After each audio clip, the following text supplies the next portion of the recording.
Well, it's Fraud Friday, and we're going to learn more about romance scams. And joining us today to tell us more about it from the Director of Fraud at Superior Credit Union, Jessica Holliday, and then Adam Crow. He's the Kibbe Branch Manager with Superior. And thank you both very much for coming today. Thanks for having us. Now, we were chatting earlier before we got on the air, and I'm like, so does this really happen in Lima? And you're like, oh, yeah, it does. So how do these scams work? How do we get caught by them?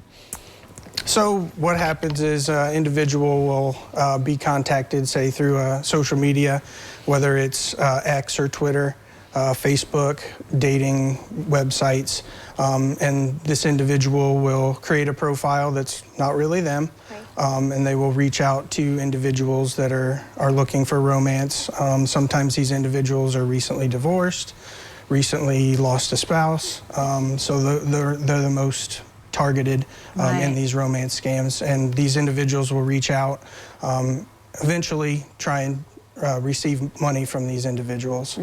So it's pretty scary. Really? So they don't ask for the money right away. They kind of just, I guess, date you or woo you through social media? Correct. Yeah, they'll try and make a relationship with you virtually or digitally, and then the asks for the finances will come later. It can be as little as asking for gift cards.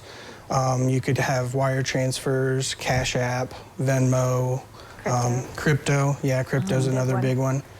So they have a good story where, I mean, you really feel like you're in this relationship? Yeah, so it's just like any normal relationship. When you first meet somebody, you get that connection, you get that trust. You know, it could be a conversation that you guys are communicating back and forth for a couple weeks or a couple months.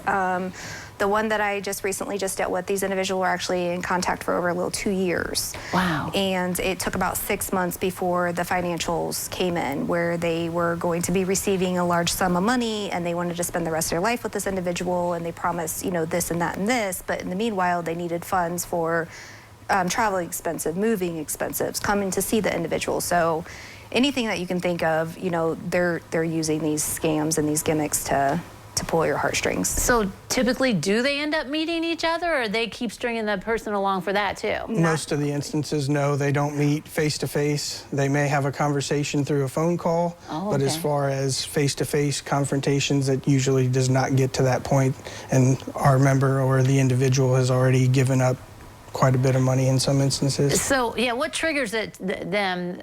Is it that they never get to meet them, you know? I mean, what triggers them? They're like, oh, you know what? Something might be wrong here. Or do you guys catch it that they're like giving away a lot of money to someone? Or? Usually, yeah, we usually catch it through like fraud reports that we monitor every day and see like large sums of money and things like that will go through. And then like his staff will catch it when they come in and ask to do like wire transfers. And then they'll say, well, I need to send it for, you know, a family member, medical emergency, or whatever the case may be.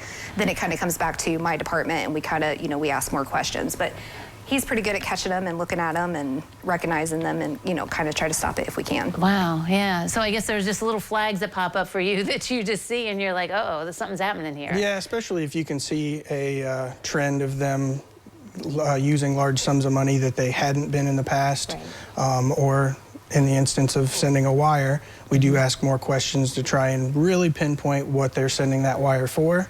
A lot of times we can find out that route. But it sounds like people are like, you know, really invested in it, and they have feelings and things like that. So is it hard to to say, hey, no, look, you're being conned. You know, you're in a scam right now. How do you break that news to them? It's actually very hard, and you have to, you know, you have to really watch your wording and how you say things, because this person really does have feelings for this person. I mean, to them, they love them. You know, they're going to marry them. They're going to have this life together. And, you know, when you have to tell them, like, you know, I'm sorry, but this just isn't it. And, you know, it's hard to get through to some people, and some people just, they don't want to believe you. Wow. And it's sad. It's so really this sad. is another tough scam. I mean, this is almost the worst one that I think you guys have brought up. You know, this is so sad. Yeah, the romance scams. Also, so be aware. Yeah, just so know. if you've never met somebody, don't ever send them money. You know, make sure you're meeting this person in real life. You guys, you know, have a real relationship before financials get involved. Okay, all right. Good advice. Thank you both very much for coming today. Yeah, you're welcome. Thank you. All right, don't go away. We'll take a look at the weather forecast next.